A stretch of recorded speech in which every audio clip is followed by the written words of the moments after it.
Bueno, muy buenas tardes, hermanos. ¿Cómo les va? ¿Cómo están ustedes? Bienvenida, hermana. Dios le bendiga. Antes de tener una oración, pidiéndole al Señor su guía, su dirección, que nos ayude a estar atentos, porque es muy importante, la obediencia es primordial, ¿no? Es elemental la obediencia, pero es muy importante que prestemos atención. Muchas veces nos distraemos con facilidad y no prestamos la atención necesaria a la palabra de Dios, hermano. Así que yo les pido a los que tienen la posibilidad de leer la palabra a través del libro de la Biblia, que lo hagan, porque a veces de pronto con el celular, por más que tengamos descargada la aplicación, nos distraemos, ¿sí? Nos distraemos, que entra un mensaje o un anuncio o algo y nos distraemos. Entonces yo sugiero siempre que cuando estudiamos la palabra de Dios, ya sea en la iglesia o sea en la casa, sea con la Biblia, el libro, el de papel, ¿no? Ya sabemos que la aplicación que tenemos en el celular también es la palabra de Dios, pero muchas veces nos distraemos. Vamos a orar. Padre Celestial que estás en los cielos, te damos gracias por este tiempo hermoso, Señor, en el cual podemos estar presentes, Señor. Gracias porque te hemos podido alabar, Señor, en este tiempo de adoración, pero también es adorarte a ti, Señor, el escuchar lo que nos quieras enseñar esta tarde, Señor. Adorarte a ti también, Señor, es obedecerte, y es lo más importante en el acto de adoración, la obediencia a ti, Señor. Por eso te pedimos que nos ayude a estar concentrados en lo que tú nos hables a nuestros corazones en esta tarde, en este momento. Bendícenos, Señor, no con palabras lindas, no con lo que nosotros queramos escuchar, sino bendícenos confrontándonos con nuestras miserias, con nuestros pecados, con las cosas que tenemos escondidas, con esos pecados que no queremos abandonar. Bendícenos, Señor, confrontándonos y quebrantándonos si es necesario, Señor, de acuerdo a tu voluntad, Señor. Háblanos, Padre, te lo rogamos en el nombre de Jesús, tu Hijo, nuestro Señor. Amén. Hermanos queridos, en el Señor,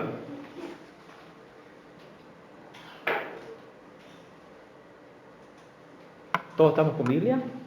Bueno, abrimos por favor en 2 de Timoteo capítulo 4, versos 3 y 4. Les quería decir, vamos a cotejar varios versículos esta tarde, ¿sí?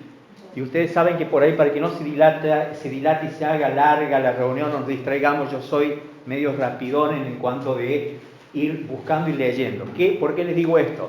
Porque si pronto por ahí alguno no tiene todavía el dominio suficiente del manejo de la Biblia para buscar, es preferible que anote, toma nota y preste atención escuchando cuando alguien lee el versículo, para que no se distraigan por ahí buscando si les cuesta encontrar. No sé si soy claro o si soy un trabalengua. ¿Soy claro? Bueno, amén entonces. ¿Cómo era? Hermanos, hoy en día encontramos muchas corrientes doctrinales. Para decirlo de otra forma, muchas religiones. Hoy en día hay muchas iglesias que se identifican con Cristo, que dicen seguir a Cristo, que proclaman a Cristo. Pero cuando escuchamos que proclaman el Evangelio, no es el Evangelio que el Señor Jesucristo dejó a su iglesia para que proclame.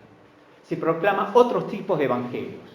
Los más conocidos sabemos que es la prosperidad, sabemos que es la sanidad y cuántos otros evangelios que se proclaman, y eso no es lo que el Señor Jesucristo nos encargó. Pero para eso es necesario, para que entendamos y no caigamos en el error, o si estamos en el error, salgamos del error, es necesario que conozcamos fehacientemente la palabra de Dios y sepamos identificar claramente y objetivamente qué es la sana doctrina. Porque cuando usted habla con alguna persona que se identifica supuestamente con ser cristiano y le hablas de la sana doctrina, te dice, sí, en la iglesia se predica la sana doctrina. Pero cuando vos le preguntás lo que es la sana doctrina, no tienen idea. Porque tristemente la iglesia de Cristo en estos últimos tiempos estamos fallando y no estamos enseñando lo que es la sana doctrina. ¿Sí? Algo de eso es lo que se trata la enseñanza de esta tarde, hermanos. Tal vez sea un poquito extensa, pero yo les invito a que prestemos atención. Si nos concentramos en el mensaje y seguimos el hilo del mensaje, sin lugar a duda, hermanos, que nos vamos a entretener, porque la palabra de Dios nos va a cautivar. Y no tan solo nos va a cautivar, sino que nos va a capacitar. ¿Cuáles son las epístolas pastorales? No es una pregunta retórica, esta pueden responder. ¿Cuáles son las epístolas pastorales? De a uno, por favor, no, que no se superpongan las respuestas. Primera y segunda de Timoteo y Tito, ¿verdad? Bueno, hermanos, cuando leemos las epístolas pastorales, lo primero que los relacionamos y decimos, este es solo para los pastores, para los ancianos, para los diáconos.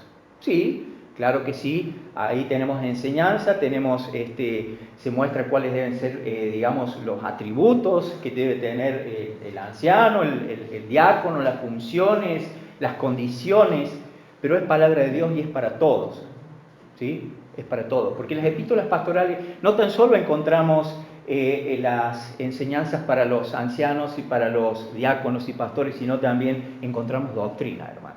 Encontramos muy buena doctrina en las epístolas. Vamos entonces a la lectura de la palabra de Dios. Segunda de Timoteo, capítulo 4, versos 3 y 4, pero para contextualizar vamos a leer desde el versículo 1. Aquí vemos cómo le da instrucciones, en las dos cartas en realidad, pero aquí puntualmente vemos cómo le da instrucciones Pablo a Timoteo y le dice a Timoteo, te encarezco, ahí encarezco este mando, delante de Dios y del Señor Jesucristo, que juzgará a los vivos y a los muertos en su manifestación y en su reino. Prestamos atención, paramos las antenas. Que prediques la palabra, que instes a tiempo y fuera de tiempo, redarguye, reprende, exhorta con toda paciencia y doctrina. Porque vendrán tiempos cuando no sufrirán la sana doctrina, sino que teniendo comezón de oír, se amontonarán maestros conformes a sus propias concupiscencias, y apartarán de la verdad el oído y se volverán a las fábulas. Es palabra de Dios, hermanos. Amén a la palabra de Dios. Bueno, vemos aquí, vamos a considerar un poquito el versículo 2 y vamos hoy, quédense tranquilos, les advierto por las dudas, no los voy a cansar con el griego, pero sí es necesario que veamos claramente la traducción de cada palabra, de algunas frases, para que podamos entender. Porque a veces leemos los versículos, aún los memorizamos, los sabemos de memoria, pero no sabemos qué quieren decir. No sabemos lo que quiere decir. Y recordemos que de los escritos originales, en este caso del griego al español, por ahí varían algunas palabras o algunos términos en cuanto a lo que quiere decir. Vemos aquí la expresión que prediques la palabra de Dios.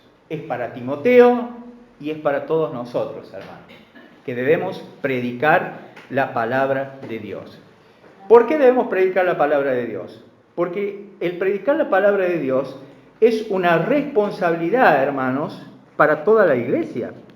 No es solo una responsabilidad para quienes están en el ministerio de evangelización o tienen el don de evangelista, o para los pastores. El predicar la palabra de Dios es responsabilidad para toda la iglesia. ¿Estamos de acuerdo? Amén. Perfecto. Y acá cuando dice la palabra, se refiere a toda la palabra. Desde Génesis a Apocalipsis.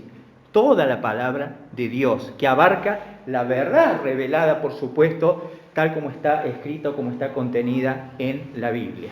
¿Sí? Encontramos otra frase aquí. A tiempo y fuera de tiempo.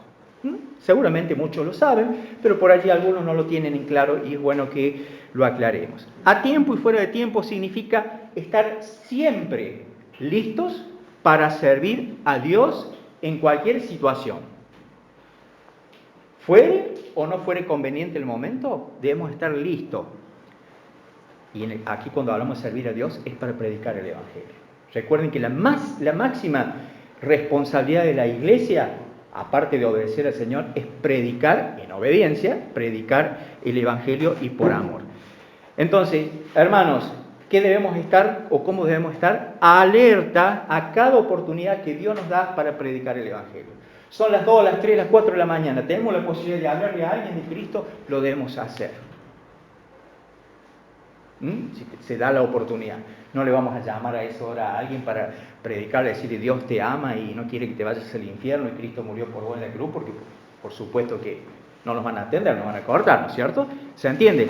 Pero a tiempo y fuera de tiempo nunca es tarde para predicar el Evangelio, para, con la guía del Espíritu Santo, convencer de pecado.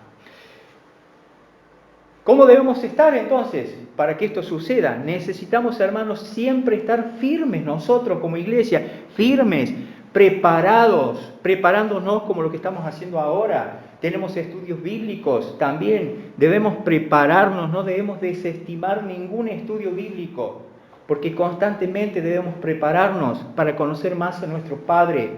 Debemos estar firmes, preparados, animándonos los unos a los otros. Cuando por allí algunos decaemos, flaqueamos un poco, ahí es donde los hermanos tenemos que estar para animar.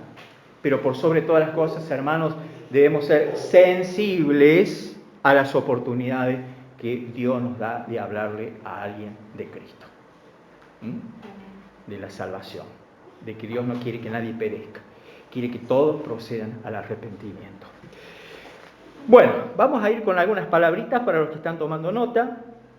Encontramos instes, aquí en este versículo 2, que instes, la traducción de instes en realidad es pararse sobre, ¿sí? Esa es la traducción literal, pararse sobre.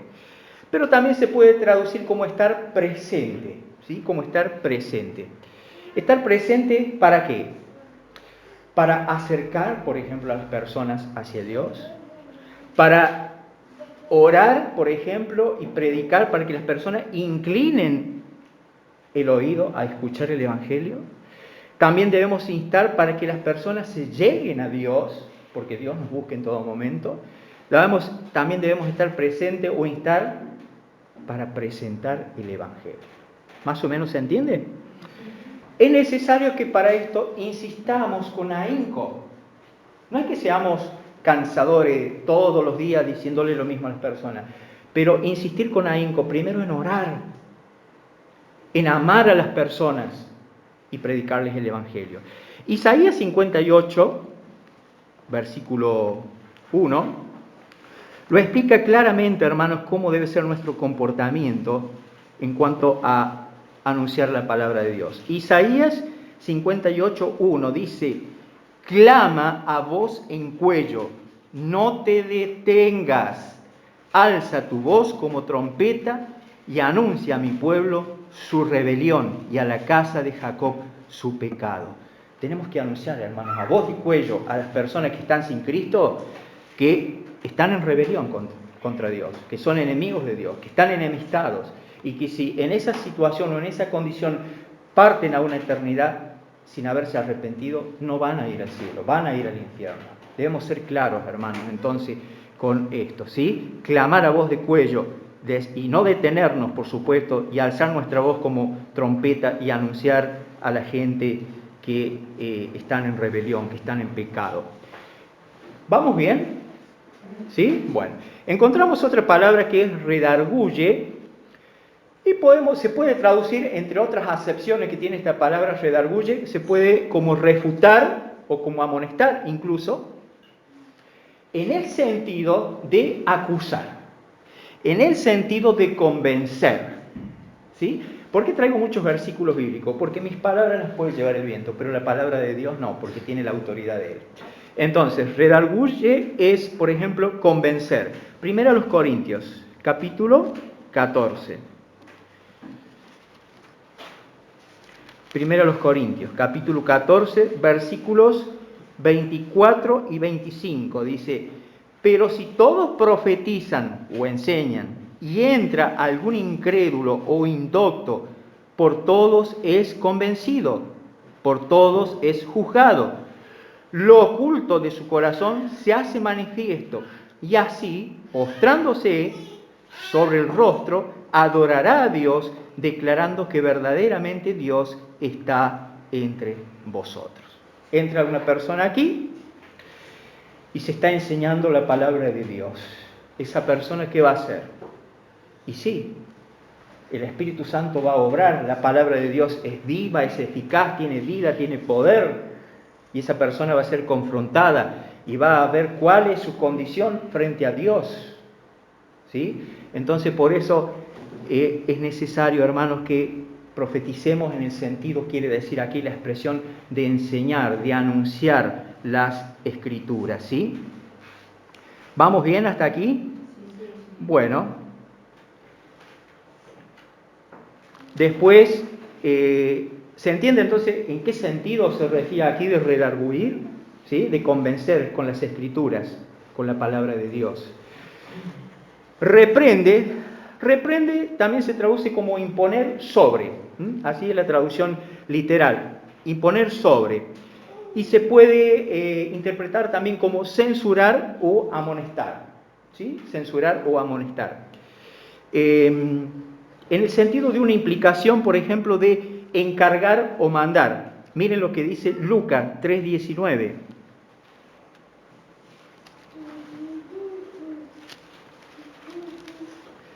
Lucas 3:19.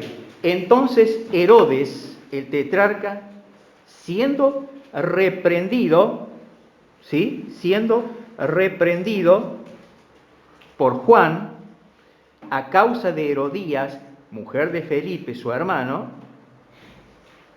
y de todas las maldades que Herodes había hecho, sobre todas ellas añadió además esta, encerró a Juan, etc. ¿Qué hizo ahí Juan, el Bautista? Reprendió a Herodes, ¿cuál era su condición? Estaba en adulterio, estaba en fornicación. ¿Se entiende? ¿Cómo es el sentido entonces aquí, en el contexto de esta carta? El contexto de reprender,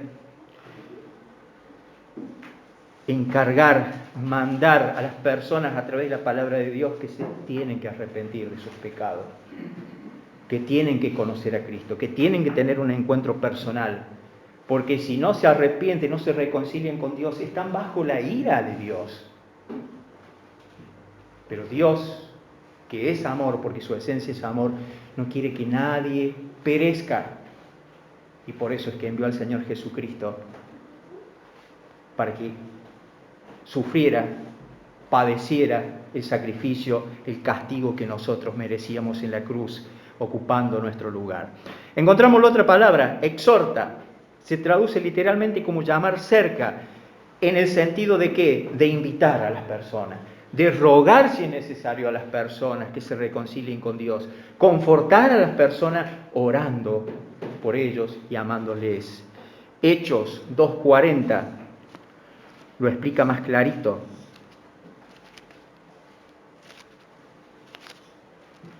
Hechos 2:40 dice: y con otras muchas palabras testificaba y les exhortaba, ¿sí? Ahí vemos la palabra de invitar o de confortar, ¿sí? O confrontar en este caso, y con otras muchas palabras testificaba y les exhortaba diciendo, Pedro, ¿no? Pedro es el que está dando el discurso ahí, sed salvos de esta perversa generación. ¿Se entiende? Bueno, entonces encontramos otra palabra más en el versículo 2, paciencia, la palabra griega macrotumia o macrotumia, ¿no? Que es longanimidad o largura de ánimo, que eso, los que están tomando nota, esta palabra la encontramos segunda a los Corintios 6:6, no lo busquen, es para que tomen nota. Este tipo de paciencia acá habla de soportar, de aguantar, ¿sí? De soportar, de aguantar. Fíjense lo que dice Efesios 4, versículo 2. Con toda humildad y mansedumbre, soportándoos, o se traduciría soportándonos, con paciencia, con macrotumia o con largura de ánimo, soportándonos los unos a los otros, en amor. ¿Se entiende, hermanos? En amor. Y ahí recién dice el versículo 3, solícitos en guardar la unidad del Espíritu en el vínculo de la paz. Y ustedes me podrán decir, sí, pero este versículo 3 es un mandato, es una encomendación, un mandato para la iglesia. Claro que sí, es un mandato para la iglesia. Y este mandato, ¿dónde comienza? Yo soy iglesia, usted es iglesia, somos iglesia, porque somos parte del cuerpo de Cristo. ¿Dónde comienza? En el hogar, en la casa. La esposa aguantando al esposo, el esposo aguantando a la esposa, los hijos aguantando al padre, el padre aguantando a los hijos. Empieza el ejercicio en la casa. Cuanto más aún con los que son inconversos, ¿sí? Debemos tener paciencia, hermano. ¿Cuántas veces predicamos el Evangelio y somos rechazados? ¿Cuántas veces se nos han burlado? ¿Cuántas veces nos han agredido? ¿Cuántas veces nos han dicho que somos locos, que estamos locos, que nos han lavado la cabeza? Ahí es donde tenemos que desarrollar la macroxumia, la paciencia, ¿sí? Y saber soportar. Porque nosotros debemos velar por esa alma, porque no tenemos lucha contra carne y sangre, sino contra principados y potestades, hermanos. Así que debemos estar preparados y desarrollar la paciencia. Encontramos otra palabra, doctrina, y todos saben lo que quiere decir doctrina, es conjunto de enseñanza o de instrucción, ¿no es cierto? Entonces, ¿cómo quedaría más o menos cerca de los escritos originales del griego el versículo 2? Predica la palabra de Dios, mantente preparado, sea o no el tiempo oportuno, corrige, reprende y anima a tu gente con paciencia y buena enseñanza. Más o menos esa sería una traducción que se aproxima bastante al original en el versículo 2. Pero estamos ahora con el versículo 3. ¿Qué dice el versículo 3? De 2 de Timoteo, que alguien lo lea, por favor, capítulo 4. Porque vendrá tiempo cuando no sufrirán la sana doctrina, sino que teniendo comezón de oído, se amontonarán maestros conformes a sus propias concupiscencias. Gracias, hermana. No sufrirán. Y en estos tiempos se ve mucho. Y nosotros acá, en la iglesia local del Señor, aquí en Mirador del Lago, lo hemos visto, lo hemos experimentado. Lo que hace muchos años que estamos acá, y gente que más años que nosotros, creo que hoy no está ninguno de los que hace muchos años que están, vienen en la reunión de mañana. ¿Cuánta gente pasó por acá por Mirador del Lago? Michael dice, desde que él está aquí hace 3 años, mucha gente. Nosotros hace 7 años vimos pasar mucha gente. Y hay gente que hace 30 años que está acá y han visto pasar más gente. ¿Pero por qué? Porque vienen acá y acá ¿qué se predica? Se predica la sana doctrina. Entonces no se les dice lo que ellos quieren escuchar, lo que ellos quieren oír. No son motivados. Aquí no hay positivismo. Aquí se enseña la palabra de Dios, hermanos. Y nos libre el Señor de desviarnos. Nos libre el Señor de distraernos de lo que Él nos ha encomendado. Dice, no sufrirán. Este término, ¿saben qué implica? Mantenerse firme en medio de la adversidad, ¿sí?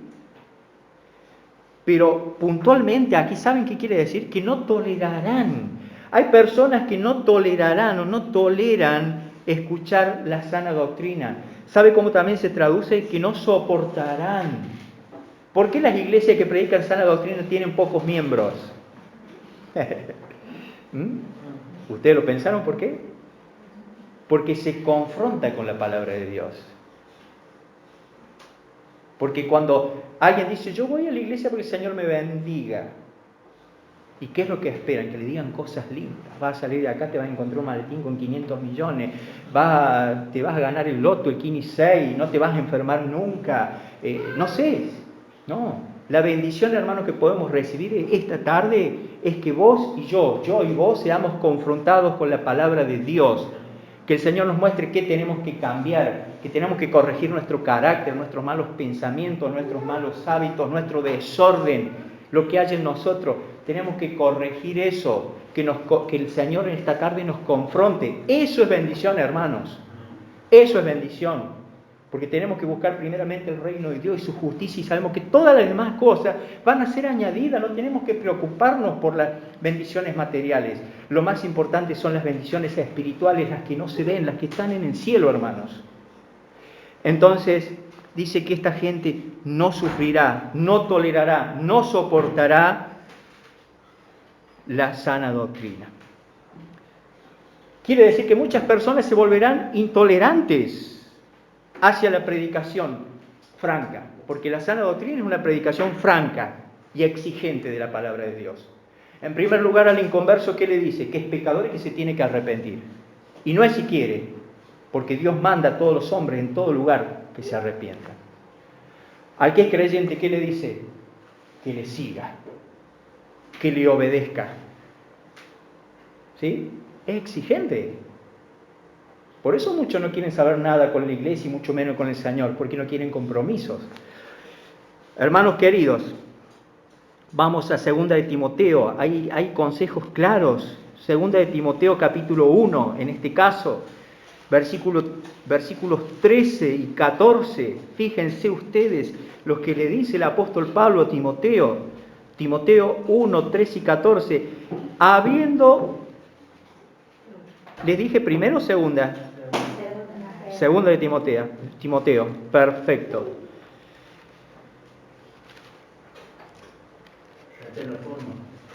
Exactamente, léalo por favor, hermano. Traté la forma de la sana palabra que de mí oíste, en la fe y amor que es en Cristo Jesús. Guarda el buen depósito por el Espíritu Santo que mora en nosotros. Amén.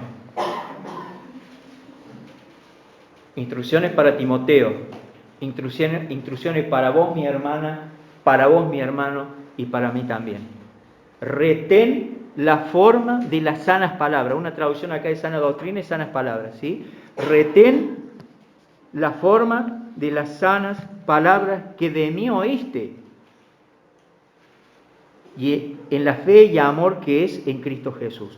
Guarde el buen depósito por el Espíritu Santo que mora en nosotros. Yo no puedo vivir o aceptar lo que Gerardo, lo que Michael, lo que Guillermo, lo que Alejandro enseñan. No, son muy exigentes. Es palabra de Dios, hermano, no son ocurrencias nuestras. Y si tenemos el Espíritu Santo, tenemos la capacidad para obedecer, ¿sí? Primera de Timoteo 6, versos 3 y 5, dice, Primera de Timoteo 6, 3 y 5, si alguno, ¿estamos prestando atención? Si alguno enseña otra cosa y no se conforma a las sanas palabras de nuestro Señor Jesucristo y a la doctrina que es conforme a la piedad, está envanecido, nada sabe y delira acerca de cuestiones y contiendas de palabras, de las cuales nacen envidias, pleitos, blasfemias, malas sospechas, disputas, etcétera, etcétera, etcétera. Si alguno enseña otra cosa y no se conforma a la sana palabra o la sana doctrina, hermano, hay que tener cuidado, ¿no? El día que si alguna vez me pase eso a mí, nomás me tienen que confrontar. Quiera Dios que nunca me pase, que nunca nos pase, ¿no? Entonces, hermanos, ¿vamos hilando? ¿Vamos bien? ¿Sí? ¿O quieren que cortemos aquí, que salgamos a correr a la vuelta de la manzana y después volvemos a ir? Ustedes me dirán. Bueno, continuamos entonces. Sana doctrina. Pero también encontramos la frase teniendo comezón. Cuando hablamos de comezón, ¿de qué hablamos? De que si tenemos comezón de algo necesitamos rascarnos, ¿no es cierto? Necesitamos rascarnos. Fíjense ustedes que aquí la traducción es esa, rascar o cosquillar. Pero nos vamos a quedar con la palabra cosquillar. ¿Sabe qué quiere decir? Metafóricamente, que esta gente que no soporta la sana doctrina tiene la ansiedad de oír, de escuchar lo que ellos quieren que le digan. ¿Se entiende? Por ahí pasa el tema, hermanos.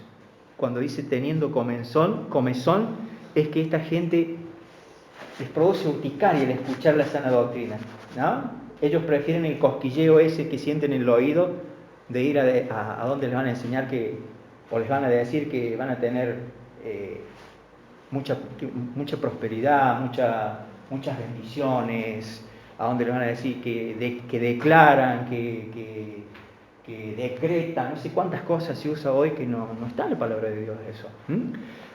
Bueno, encontramos la frase también de oír. Oír es un acto, en el sentido por supuesto de oír, pero en este sentido se refiere a fama y a rumor.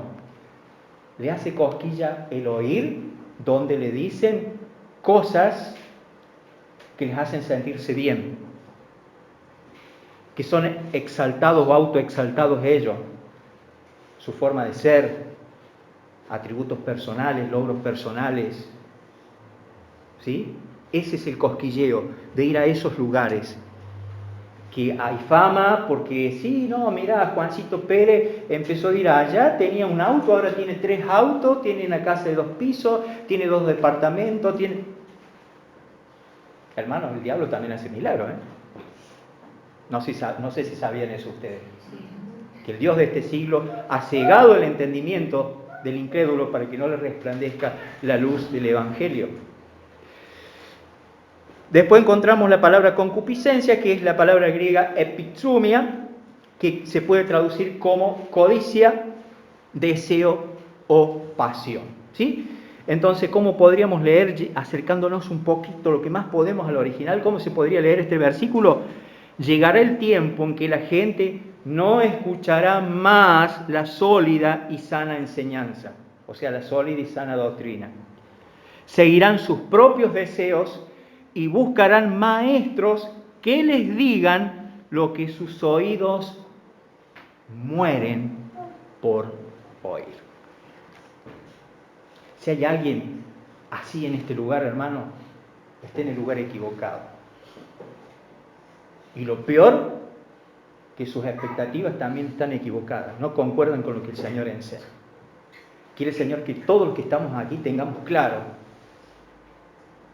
lo que es la sana doctrina. Y que todos somos llamados a aprender la sana doctrina, a vivir la sana doctrina y a enseñar la sana doctrina. Sino que le dijo Pablo a Timoteo, ten cuidado de ti mismo y ¿de qué más? Sin miedo. Y de la doctrina. De la sana doctrina. Entonces, vamos al versículo 4 y vamos terminando, hermanos, ¿saben? Yo sé que tienen ganas de tomar el mate cocido, tienen ganas de tomar el cafecito, las tostadas, el caserito. ¿Es o no es así? Muy bien, muy bien. Miren que no tenemos que mentir, ¿eh? Bueno, muy bien, así me gusta, así me gusta. Bueno, versículo 4, repetimos, desde el 2, ¿qué dice? Que prediquemos la palabra, que instemos a tiempo y fuera de tiempo, que hay que redargullir, reprender, exhortar con toda paciencia y doctrina, porque vendrán tiempos cuando no sufrirán la sana doctrina, sino que teniendo comezón de oír, se amontonarán maestros conforme a sus propias concupiscencias o deseo, codicia o pasión. Verso 4, y apartarán de la verdad el oído y se volverán a las fábulas. Aquí fábulas también otra traducción, en vez de fábula se traduce como mitos. Y es referente a las falsas ideologías que mencionábamos al comenzar la enseñanza. Cuando dice que se volverán a las fábulas, quiere decir que tristemente, incluso creyentes, tristemente conozco algunos casos, incluso creyentes, o no sé, solo el Señor lo sabe, se vuelven o se volvieron a las falsas ideologías. Falsas ideologías, llámese filosofía, llámese distintas perspectivas supuestamente cristianas, presentadas en una gran diversidad de formas que se oponen a la sana doctrina. Hay algunos versículos que los vamos a leer 2 veces. 1 Timoteo, capítulo 1, versículo 4. 1 Timoteo, capítulo 1, versículo 4. ¿Qué dice? 1 Timoteo 1, verso 4, dice: ni presten atención a fábulas y genealogías interminables que acarrean disputas, más bien que edificación de Dios, que es por fe. Así te encargo ahora. Y fíjense lo que dice el versículo 7. que estas personas, queriendo ser doctores de la ley, sin entender ni lo que hablan ni lo que afirman, enseñan estas cosas. Versículo 14 de Tito 1. Tito, capítulo 1, versículo 14. Tito 1, versículo 14. No atendiendo a fábulas judaicas ni a mandamientos de hombres que se apartan de la verdad. ¿Sí? ¿Estamos claros? ¿Estamos de acuerdo? Que no debemos atender a fábulas judaicas ni a mandamientos de hombres que se apartan de la verdad. Y fíjense lo que dice el versículo 16. Profesan conocer a Dios, pero con los hechos, con sus vidas, lo niegan, siendo abominables y rebeldes, reprobados en cuanto a toda buena obra, como hijos de Dios, como creyentes, como practicantes de la sana doctrina. Pero hay una expresión, para ir ya finalizando, que está en segunda carta a los Corintios, capítulo 10. Segunda a los Corintios, capítulo 10, verso 3 al 5.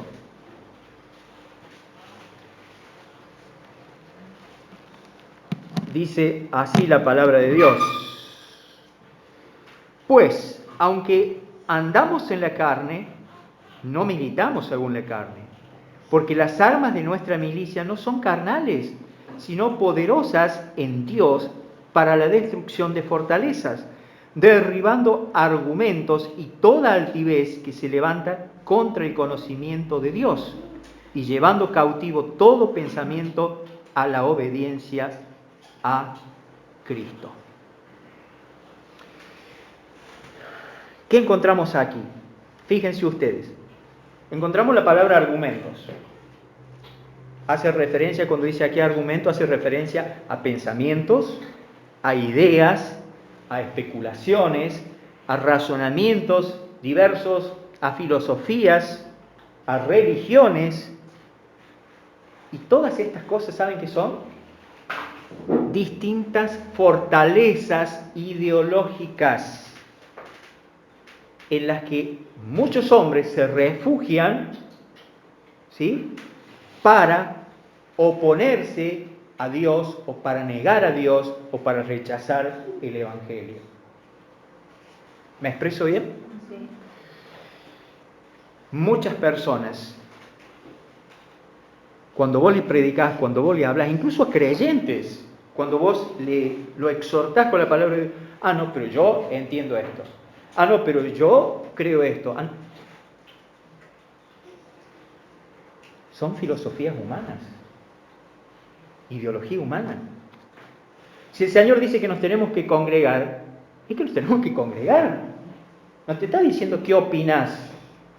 ¿Te parece bien que cuando quieras, tengas ganas, estés al vicio, te congregues? No, es un mandato para los creyentes, nos debemos congregar. Si nos dice que debemos que amar, es que si la persona nos cae en gracia, nos gusta porque hace bromas lindas, porque... No, tenemos que amar. Es un mandato de Dios, tenemos que amar. Y es una decisión. Amar como Dios nos amó, es una decisión. Si tenemos que perdonar, no, pero lo que me hizo aquel, yo lo perdono, pero no me olvido. ¿Escucharon alguna vez esa frase? Hermanos, el perdón significa olvido. Significa olvidar, enterrar. ¿Qué hubiese sido de nosotros si el Señor nos hubiese perdonado, nos dijo que nos perdonaba, pero que cuando metiéramos la pata no se iba a olvidar, se iba a acordar de nosotros? ¿Qué hubiese sido de nosotros? El Señor arrojó nuestros pecados al fondo del mar. Es un mandato perdonar, no es si me nace. Amar, perdonar no son sentimientos, no son emociones. Son decisiones que debo tomar por temor y amor a Dios.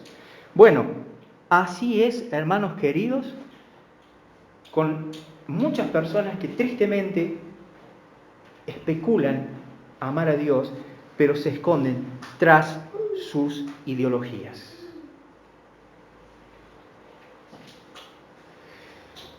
Fíjense ustedes, en este versículo 4 que hemos leído recién de 2 Corintios, encontramos esta hermosa frase que dice: nosotros tenemos, y nosotros también estamos incluidos, nosotros los creyentes, los hijos de Dios, tenemos las poderosas o efectivas armas de Dios para destruir todas estas fortalezas, hermanos. Nosotros tenemos las armas necesarias. Y precisamente no es una bazooka, ni una ametralladora, ni una 9 milímetros. No. Porque nosotros no militamos con armas terrenales, sino con armas espirituales, armas poderosas. Nosotros tenemos las más efectivas armas de Dios para destruir toda fortaleza. ¿Saben cuáles son esas armas, mis hermanos y mis hermanas? La oración, tome nota, la oración, la fe, la esperanza, el amor, pero no el amor humano, sino el amor ágape, el amor de Dios, que lo da todo sin esperar nada a cambio. El amor, la palabra de Dios, que la debemos usar primero como espejo para verme yo cuál es mi condición y luego como espada, y el Espíritu Santo que mora en nosotros. ¿Parece que son pocas las armas? ¿Le parece que son pocas, hermano? Tenemos excelentes armas: oración, fe, esperanza, amor, palabra de Dios, Espíritu Santo. Hermanos queridos, estas armas pueden destruir el argumento del orgullo humano, porque el orgullo humano, que es la máxima expresión de la naturaleza pecaminosa, es que al hombre lo hace que confíe en argumentos humanos, en razonamientos humanos. Todo es producto del orgullo. Es producto del orgullo, hermanos. Pero con estas armas, si las usamos bien, responsablemente, dedicadamente, con amor, con temor a Dios, por amor a Él y a nuestro prójimo, estas armas pueden destruir todo esto, todo argumento humano, producto del orgullo humano, que se levanta contra Dios, y también podemos contra los muros que Satanás construye para que la gente no se encuentre con el Señor y no se reconcilie con el Señor. Hermanos queridos, segunda de Timoteo, capítulo 4, verso 5. Pero antes de leerlo, lo que nos dice claramente el versículo 4 que consideramos recién es que estas personas rechazarán la verdad e irán tras mitos, tras fábulas. Es más fácil ir tras fábulas, ir tras mitos, que someterme a la autoridad de Dios, someterme a la palabra de Dios y obedecer a Dios y seguirle. Es más fácil someter mi vida a mitos y rechazar a Dios.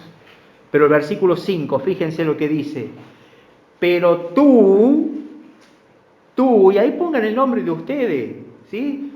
Pero vos, Gerardo, sé sobrio en todo, soporta las aflicciones, haz obra de evangelista, cumple tu ministerio.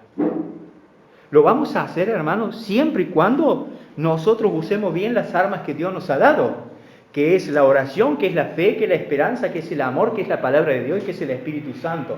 Mientras usemos bien esas armas, ustedes van a ser mujeres y vamos a ser varones de Dios, que vamos a ser sobrios en todo, ¿sí? Y vamos a soportar las aflicciones y vamos a hacer obra de evangelista y vamos a cumplir nuestro ministerio según los dones que Dios nos ha dado. Pero fíjense, ustedes, seguro, siempre hay alguien que dice, pero yo no tengo el don de evangelista. Porque siempre por ahí a alguien le surge la ideita. ¿Qué es lo que quiere decir aquí con que hagamos obra de evangelista? Todos los creyentes tenemos la gran comisión, que es predicar el evangelio y hacer discípulos a todas las naciones, bautizarlos en nombre del Padre, del Hijo, del Espíritu Santo, etcétera, etcétera. ¿Sí? Es obligación de toda la iglesia predicar el evangelio. Pero lo que quiere decir aquí el apóstol, guiado por el Espíritu Santo, que el evangelista, el que tiene el don de evangelista, le pone énfasis, le pone gana, le pone dedicación. ve cosas que no vemos el común de los hermanos cuando se va a hacer una campaña evangelística o cuando se va a visitar a alguien por primera vez. Ve otras cosas que nosotros no vemos. ¿Por qué? Porque tiene esa habilidad espiritual especial que Dios le ha dado. Bueno, fíjense lo que dice entonces para nosotros, que debemos hacer la obra de evangelista y cumplir nuestro ministerio. Debemos esforzarnos por ser como si tuviéramos el ministerio de evangelista, predicando el evangelio y cumpliendo con nuestro ministerio. ¿Se entiende? Hermanos, en otras palabras, ¿sabe qué le dijo Pablo a Timoteo? Pero tú debes mantener la mente clara en toda situación. No tengas miedo de sufrir por el Señor.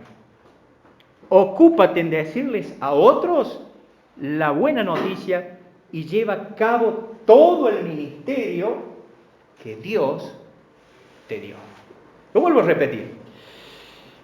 Pero tú debes mantener la mente clara en toda situación. Habla de que debemos ser sobrios. No tengas miedo de sufrir por el Señor. ¿Cuántos creyentes tienen miedo al sufrimiento, a la enfermedad, a la persecución? No debemos tener miedo, porque nosotros maduramos, crecemos en la aflicción y en el sufrimiento y en la prueba. Porque en el sufrimiento, hermanos queridos, es cuando Dios saca lo mejor de nuestras vidas y lo impuro de nosotros es desechado y florece lo bueno en nuestras vidas. Entonces no debemos tenerle miedo al sufrimiento. Ocupémonos en decirles a otros la buena noticia y llevemos a cabo todo el ministerio que Dios nos ha dado. Hermanos queridos, sabemos que Pablo le pidió al Señor que quitara de él ese mensajero de Satanás que le afligía. Que hay distintas hipótesis. Muchos dicen que son enfermedades, que veía poco, otros dicen que era epiléptico. Bueno, en fin, hay distintas apreciaciones. Yo me inclino por otra, porque dice un mensajero de Satanás. Pero no quiero entrar en ese caso, en ese detalle. Lo que sí quiero que nos detengamos en esto, lo que le respondió al Señor. Bástate con mi gracia, porque mi poder se perfecciona en la debilidad. Amén. Amado Padre que estás en los cielos, te damos gracias, Señor. Muchas gracias, Padre, porque nos has hablado en esta tarde, Señor, a nuestros corazones. Nos has hablado claramente, Señor. Esas enseñanzas que tú a través de Pablo transmitiste a Timoteo, nos las enseñaste hoy, Señor, y te damos gracias. Te damos gracias porque nos has confrontado, Señor. Nos has confrontado porque tal vez no estamos haciendo la obra de evangelista, Señor. Porque, Señor, tal vez estamos escuchando fábulas y cosas raras que no debemos escuchar, Señor. Tal vez nuestros ojos están viendo lo que no tienen que ver, Señor. Nuestros oídos no están consagrados ni nuestros ojos a ti, Señor. Ayúdanos, Padre Celestial, amado Dios eterno. Ayúdanos en esta tarde, Señor, a concentrarnos en lo que tú quieres que aprendamos, Señor. Ayúdanos a concentrarnos, Señor, que el manual que instruye nuestra vida es tu santa palabra, Señor. Ayúdanos a entender que tu palabra, tus escrituras, nos cambian, nos transforman, Señor. Que renuevan nuestra mente cada día tu palabra, Señor. Ayúdanos a entender, Señor, que no podemos ser hijos tuyos y no estar bien alimentados, Padre Celestial. Ayúdanos en esta tarde a entender y ver en el espejo de nuestro espíritu, que es tu palabra, qué es lo malo que esté en nosotros y que afea nuestra relación contigo, Señor. Saca de nuestra vida y ayúdanos a sacar de nuestra vida lo que está mal, Señor, y concentrarnos en lo que tú nos mandas, Señor, a hacer. Señor, guíanos en todo momento a que nuestra mirada esté hacia el cielo dirigida, donde estás tú en tu trono sentado. Cuando miremos constantemente hacia el cielo, Señor, sabemos que no nos vamos a detener ni distraer mirando las cosas de aquí del mundo, las cosas terrenales. Porque cuando eso pasa, muchas veces caemos en pecado. Ayúdanos, Señor, a concentrarnos y buscar tu reino y buscar tu presencia en todo momento en nuestras vidas. Te damos gracias, Señor. Gracias por el privilegio que nos das de orar por otras personas. Gracias por el privilegio que nos das de escuchar a otras personas. Gracias por el privilegio que nos das de predicar el Evangelio, Señor. Gracias, Señor, porque muchas veces somos rechazados. Gracias porque muchas veces nos hacen a un lado, Señor, en alguna conversación o reunión social, porque nos ven como un bicho raro, Señor. Te damos gracias. Te damos gracias porque sabemos que estamos haciendo, Señor, lo que tú nos mandas, que es predicar tu Evangelio, pero también vivir a Cristo. Gracias por tu iglesia. Bendice, Señor, bendice a cada hermano y cada hermana presente en esta tarde, Señor, que al regresar a sus hogares puedan meditar en tu palabra, puedan reflexionar, todos podamos meditar y reflexionar y cambiar nuestras vidas y cada día dejar que tú moldees el carácter de Cristo en nuestras vidas. Gracias, Señor. Gracias. Gracias por nuestros familiares. Te pedimos también por nuestros familiares que aún no son salvos, Señor, que podamos ser esos elementos de transformación y de poder y de salvación para ellos. Gracias, Señor. Te alabamos y te agradecemos por todo lo que nos das en el nombre de Cristo Jesús nuestro Señor. Amén. Amén.